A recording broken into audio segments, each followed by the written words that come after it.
के स्वागत है आप सभी का मेरी एक और नई लॉन्ग वीडियो में। एक साथ इवनिंग सेशन में आज हम करेंगे योगा। सामने एक इंस्ट्रक्टर है जो उनको एक्सरसाइज बता रहा है, करेंगे साथ साथ सुबह मॉर्निंग में थी वर्कआउट के इस फेज में, एक्सरसाइज फेज में एक्सरसाइज प्रॉपरली अच्छी तरह से होनी चाहिए ताकि बॉडी वर्कआउट के अगले फेज के लिए तैयार हो सके। और एक्सरसाइज के बाद हम करेंगे स्ट्राइडिंग। एक्सरसाइज के बाद स्ट्राइडिंग का नंबर आता है क्योंकि स्ट्राइडिंग भी बहुत ज़रूरी है बॉडी को प्रॉपरली वार्म अप करने के लिए, ताकि आप जो भी वर्कआउट करें वार्म अप के बाद उसके लिए मसल्स कंप्लीटली एक्टिव हो सकें और अच्छी तरह से वर्कआउट किया जा सके। तो आप देख सकते हैं जो हमारे एथलीट्स हैं नंबर वाइज अपने टर्न वाइज अपनी स्ट्राइडिंग्स ले रहे हैं। हर एथलीट कम से कम 3 से 4 स्ट्राइड्स ले रहा है अपनी बॉडी को प्रॉपरली वार्म अप करने। अपने आप को अच्छी तरह वार्म अप करने के बाद नंबर आता है हमारे योगासनों का। पहला योगासन है हमारा वृक्षासन, जिससे मन की एकाग्रता मजबूत होती है, जो पैरों की मांसपेशियां हैं वो मजबूत होती हैं और जो हमारे जॉइंट्स में यानी कि जोड़ों में दर्द होता है या कोई पेन किसी तरह का भी है वो दूर होता है। हर योगासन को हम 2 बार करेंगे ताकि हमें उसका पूरा लाभ मिल सके। इसके बाद बढ़ते हैं अपने अगले आसन की तरफ, अर्धचक्रासन, जिससे कि हमारी कमर की फ्लेक्सिबिलिटी मजबूत होती है, बढ़ती है। और अगर कोई कमर में दर्द होता है, तनाव होता है, तो वो इस योगासन की मदद से पूर्णतः दूर होता है। हर आसन को हम 2 बार अच्छी तरीके से करेंगे ताकि हमें उस आसन का अच्छी तरह से फ़ायदा मिल सके। और बढ़ते हैं अब अपने अगले आसन की तरफ, जिसका नाम है हस्तोतासन, जिससे शारीरिक बनावटें जो होती हैं, जिनमें कमियां होती हैं, वो दूर होती हैं। अगला आसन हमारा पैर हस्तासन, जिससे कि जो हमारे पेट के जितने भी रोग होते हैं उनसे हमें मुक्ति मिलती है, वो सभी कमियां हमारी दूर होती हैं। बट जितनी हमारी पेट से संबंधित समस्याएं हैं, इस आसन को करने से हमें उन सभी समस्याओं से दूर रहते हैं और स्वस्थ रहते हैं। तो बढ़ते हैं अगले आसन की तरफ, जिसका नाम है पार्श्व कोणासन। इसको करने से हृदय की मांसपेशियां मजबूत होती हैं, पाचन शक्ति मजबूत होती है, कमर और उससे निचले हिस्से में जितना भी एक्स्ट्रा फैट होता है वो कट जाता है। अगला आसन है हमारा भुजासन। कमर के निचले भाग और त्रिकोण क्षेत्र को दृढ़ता प्रदान करता है, मजबूत करता है और कमर की जितनी भी समस्याएं होती हैं दर्द की, उनसे हमें मुक्ति मिलती है। बढ़ते हैं अपने अगले आसन की तरफ, जिसका नाम है सेतुबंध स्वर्गासन। इससे आँखों और कानों की जितनी भी समस्याएं हैं उससे हमें छुटकारा मिलता है और हमारी जितनी भी इंद्रियां हैं वो एक्टिव होती हैं और अच्छी तरह से प्रॉपरली काम करती हैं।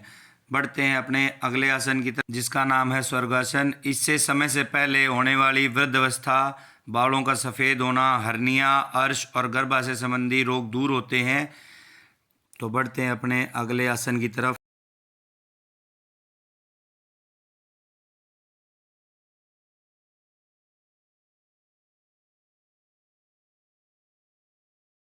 जिसका नाम है गोमुखासन। इस आसन से हमें श्वास संबंधी समस्याओं से छुटकारा मिलता है और जो ग्रीवा पीड़ा होती है उससे भी हमें काफ़ी आराम मिलता है।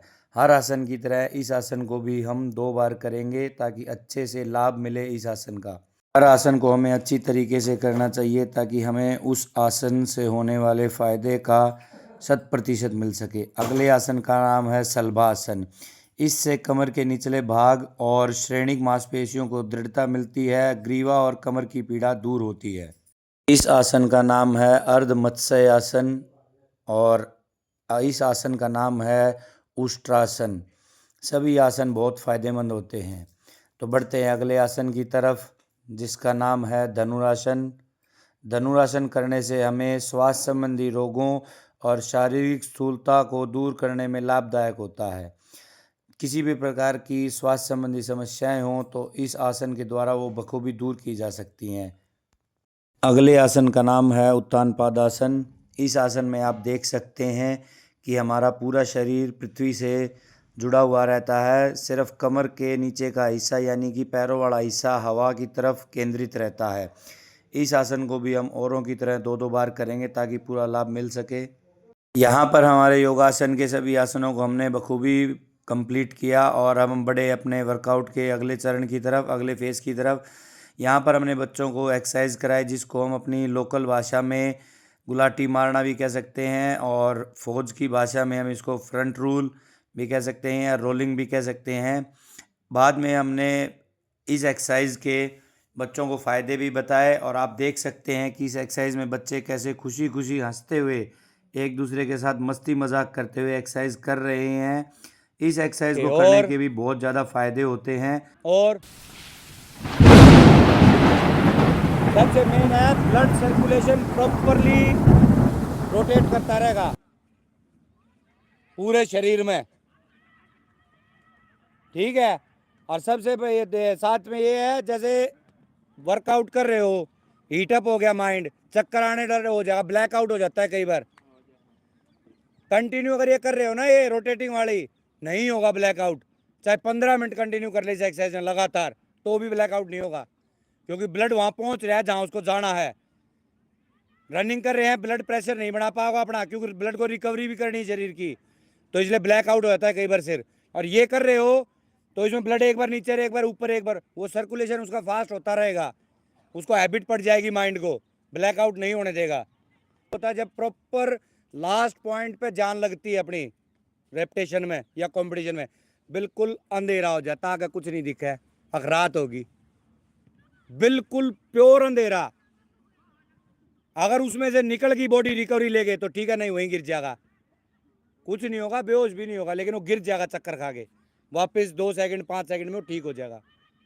पे है अगर उन्हें किस हिसाब का वर्कआउट कर रखा था, प्रॉपरली तैयार करो अपनी भी, जो दूसरा करवाओगा उसकी भी, ठीक है, क्योंकि उसकी भी परफॉर्म करनी है आपको भाई। आगे तो वो करवा रहा है, लेकिन खुद भी तो करोगे तभी तो बेनिफिट मिलेगा। तो यानी कि सारी टोटल एक्सरसाइज तैयार करनी है। स्ट्रेचिंग टाइम कब मिले आपको, स्ट्रेचिंग कर रहे हो जॉगिंग के बाद, डेली एक एक्सरसाइज करने लग जाओ योगा की, जॉगिंग करने के बाद एज ए स्ट्रेचिंग भी हो जाएगी, वो उसको सीख भी लोगे। मिल गया टाइम, टाइम की कोई दिक्कत नहीं है। एक कर लो, 2 कर लो एक्सरसाइज योगा वाली डेली शाम को, जो खुद परफॉर्म करनी है। जो अगला कर रहा है उसको धीरे धीरे टच में रहो। बेनिफिट इसका यही है, योगा हमारे पुरातन समय से चल रहा है, आदिकाल से चलता रहा है। पहले इंसान फिट क्यों थे, योगा करते थे, आश्रमों का जीवन था, ब्रह्मचारी थे, ये रहते थे, फ्लेक्सिबल था बॉडी। कोई भी पार्ट है जो जॉइंट बना रखे भगवान ने, अगर वो फ्लेक्सिबल रहेंगे तो ठीक है। मसल में पावर होनी चाहिए, लेकिन पत्थर नहीं होना चाहिए। वो जो एब्स बन जाती है ना, जब ज़्यादा हार्ड हो जाती हैं, उनके भी दिक्कत होती है स्टमक में। पेट में जान बनाओ कोर एक्सरसाइज से, एल बना लेगा ना जो, ये लगा लो पावर है उसके पेट में। पैर ऊपर लटक के, ये जिसने लटक के एल बना लिया ना ये करके और होल्ड कर गया, आधी सेकंड भी, आधी मिनट भी, सिर्फ 30 सेकंड तो बहुत ज़्यादा है अभी तुम्हारे लिए। ये समझ लो प्रॉपर पावर है उसके पेट में। सीधा सीधा इफेक्ट इन मसल्स पे और इस मसल पे पड़ता है, और ये कोर लाइन पे एल का, यहीं से पता चलता है कोर कितनी पावर आपके पास कोर में। कोर पावर का बेनिफिट क्या है, मैं डेली कराता हूँ, हडल भी करा रहा हूँ। कोर पावर बढ़ाओ, बैक सीट पर लगवा रहा हूँ, कोर पावर बढ़ाओ। फायदा क्या है इसका, क्यों कर रहे हैं, कल को कोई पूछ ले ये एक्सरसाइज कर रहे हो उसमें फायदा क्या है।